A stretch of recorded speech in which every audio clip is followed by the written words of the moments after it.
Bonjour, Michel. Bonjour, Marie-Ève. Alors, quoi de neuf ce matin? T'as fait ça vite, hein? Je te laisse toute la place. Quoi de neuf ce matin? Ah oui? Ben écoute, il fait froid. On n'est pas habitué à ça. Mais il y a du soleil. Mais il y a du soleil. Mais c'est froid, c'est venteux. C'est un peu moins qu'hier. Mais il fait beau. C'est une belle journée. C'est jeudi. Oui, déjà. Déjà, ça passe vite. Alors, allons-y pour les grands titres. Allons-y, absolument. Oui? Oui, je te laisse aller. Je te dis quoi de neuf? Parce qu'on commence avec une bonne nouvelle avant d'aller vers un drame.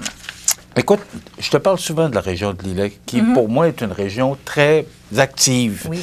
Bien, cette région-là nous le prouve encore. L'été dernier, le regroupement des arrêts gourmands de la région de l'Îlet, j'ai regardé ma caméra, a lancé les Escapades. C'est une série de virées exclusives offrant des expériences agrotouristiques et culturelles mettant de l'avant des producteurs et commerçants de la région de l'Îlet. L'idée s'est illustrée sur le plan international. Oui. Quand même. C'est vraiment magnifique. Ils ont reçu le prix de la meilleure stratégie pour le développement du tourisme créatif dans la catégorie destination rurale lors de la 11e édition des Trophées du tourisme créatif. Et ce prix prestigieux a été décerné par The Creative Tourism Network, basé à Barcelone. Quand même. Non, c'est vraiment international, c'est impressionnant. Ben moi, je trouve que c'est une belle nouvelle. Oui. Tu sais, quand tu regardes les nouvelles, là, voilà. Il me semble que ça fait du bien de voir ce genre de nouvelles. Donc, on récompense les projets de destination qui font rayonner le tourisme créatif et ses répercussions durables sur les communautés locales. Les Escapades se sont démarquées parmi 192 candidatures réparties dans 25 pays. Oui, vraiment. Ça vaut la peine. Ce qui est intéressant, c'est que ça va revenir, les Escapades, cette année. J'espère. Oui, j'ai discuté très, très rapidement avec Lucille Janin, qu'on avait reçu en entrevue l'année dernière lorsqu'ils ont lancé ces escapades-là du côté de l'Îlet. Ils disaient, les gens s'intéressent beaucoup au tourisme, à l'agrotourisme depuis un bout de temps, donc on veut essayer de faire venir les gens pour ça.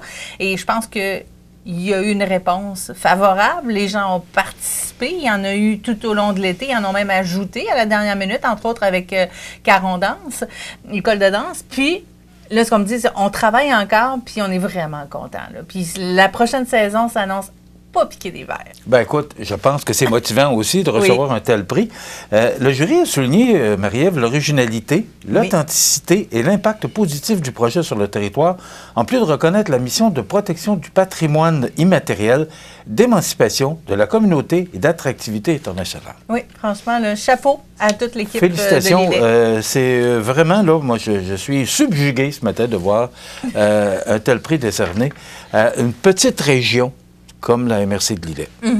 Ça veut dire que quand on veut, on peut. Absolument. Absolument. Un beau rayonnement, encore une fois. Il y a eu un drame hier du côté de Saint-Pierre-de-la-Rivière-du-Sud. Vous en avez certainement entendu parler. Vous êtes peut-être allé faire un tour pour voir. Il y a eu un incendie. Oui. Écoute, j'avais pris des notes, mais bon, ça doit être ça, vieillir. J'ai oublié mes notes sur mon bureau, mais peut-être rappeler que cet incendie a débuté hier vers 12h40. Ça a nécessité l'intervention des pompiers de Montmagny, Saint-François et Berthier. On ne connaît pas l'origine de l'incendie, mais on va procéder, on va faire une enquête à savoir comment tout ça. Ben, on sait qu'un garage, c'est toujours susceptible à ce genre d'événement. Cette entreprise-là a été fondée en 1952 par Mme Anne-Marie, il me semble que c'est Marianne Aubé, j'espère que je ne me trompe pas, comme je te dis, j'avais des notes, et Roland Sanson en 1952, et aujourd'hui est opérée par les enfants, là, Germain, Brigitte et Gilbert, si ma mémoire est bonne. Alors, d'où le GGB. On pense à eux ce matin, parce que c'est rien de drôle que ce genre d'événement-là. On ne sait pas quand on pourra reprendre les activités du garage, là, mais je pense à eux ce matin parce que ce sont des gens que je connais depuis longtemps. C'est toujours une épreuve, un incendie. Alors, on va leur souhaiter bon courage dans cette épreuve. Oui, bonne chance, effectivement. Une autre bonne nouvelle, Montmagny qui a décidé d'adhérer à la démarche Employeurs en mouvement Chaudière-Appalaches. En effet, la Ville de Montmagny qui adhère à la démarche de la nouvelle cohorte Employeurs en mouvement Chaudière-Appalaches mise sur pied par Mobili. Trait d'union, T. C'était pas ça, on dit mobilité, là, mais ça s'écrit de cette façon-là. Cet organisme spécialisé en mobilité durable aide les employeurs, les organisations et les municipalités à mettre en place des solutions pour faciliter et favoriser les déplacements en transport en commun, à pied, à vélo, en covoiturage et également en autopartage. Tu sais qu'il y a des gens, dans le temps, c'était les gens qui travaillaient à la ville devaient être des gens de la région. Oui. Et là, avec la pénurie de main-d'œuvre, ben, cette situation-là a changé. Donc, il y a des gens de l'extérieur qui viennent travailler ici. Alors, si on peut faire du covoiturage, si on peut faire des actions pour aider au changement climatique, ben, c'en est une des solutions. Et c'est à la suite de la tournée de sensibilisation sur les enjeux et les bénéfices durables menée l'automne dernier en Chaudière-Appalaches par Mobilité que la Ville de Montmagny a levé la main pour adhérer à cette initiative qui vise à améliorer les conditions de déplacement des employés, à valoriser des déplacements actifs et à bonifier ses capacités de recrutement. Et ce qui est important de mentionner, c'est que Montmagny est la première ville au Québec à avoir décroché en janvier 2012 l'accréditation Entreprise en santé du Bureau de normalisation du Québec. Oui, bien, ça fait plaisir. Il y a un autre projet avec Mobilité qui avait débuté avant aussi pour la ville de Montmagny. On devrait avoir les résultats très, très bientôt. Cette fois-ci, on parlait de la population. Donc, comment faire que la population, comment améliorer les choses pour que la population utilise davantage le transport en commun, le covoiturage, aller travailler à pied ou des choses comme ça, quand c'est possible, bien sûr, là, dans le réseau ici. Mais je te dirais, Marie-Ève, qu'on est de plus en plus sensibilisés à la chose. Oui. On voit des actions qui se prennent comme ça, mais je pense que les employés aussi, je pense que monsieur, madame, tout le monde, on est conscient qu'on doit faire des efforts pour aider nos changements climatiques. On sait ce qui se passe un peu partout sur notre planète. Là. Je te dirais que la guerre en Israël, ça aide pas. Là. Quand tu vois la fumée qui monte dans le ciel, puis la moitié de la planète est en guerre, alors ça aide pas. Mais au moins, nous autres, on peut faire notre part. Bien, c'est sûr qu'il y a beaucoup de sensibilisation qui a été faite dans les dernières années. Maintenant, les gens réfléchissent davantage avant de prendre leur véhicule. On trouve des solutions avant d'avoir chacun un véhicule et même deux, parce qu'à certains moments, ça a été ça, là, c'était populaire comme ça.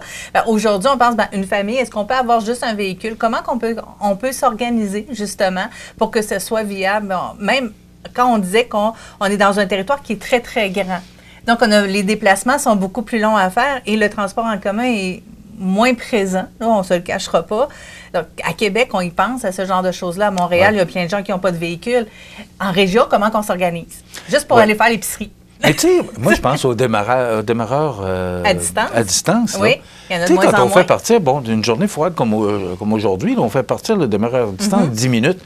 Tu pensais ce qui monte dans l'atmosphère? C'est ça. On y pense maintenant. Oui. Avant, ils ne pensaient pas. Avant, on pensait à se réchauffer les fesses. Moi, je l'ai sur ma voiture, puis je ne l'utilise pas. Ben voilà, c'est une bonne chose. Mais j'ai un siège chauffant. C'est ça. Bon, voilà. Je me réchauffe dans l'auto. Il y a eu des améliorations, effectivement, dans la technologie. Voilà. Merci beaucoup, Michel. C'est toujours un plaisir. Demain, à l'émission, on va s'entretenir avec Mathieu Labrec de Promutuel. Bien sûr, c'est la chronique prévention qui revient aux 2 semaines les vendredis. Donc, on va avoir un sujet pour vous demain, c'est certain. Et aussi, est-ce que tu connais Neige et Lumière du côté de Lillet? C'est une autre belle alternative pour profiter de l'hiver avec des petits feux un peu partout. De la musique, de l'animation. On vous donne des détails, bien sûr, parce que ça débute en fin de semaine. Donc, les 2 prochaines fins de semaine, entre autres, on vous donne plus de détails dans l'émission de demain à Bonjour Côte-du-Sud. Alors, d'ici là, on vous souhaite une magnifique journée ensoleillée et on vous donne rendez-vous demain matin à compter de 8 heures. Bon jeudi.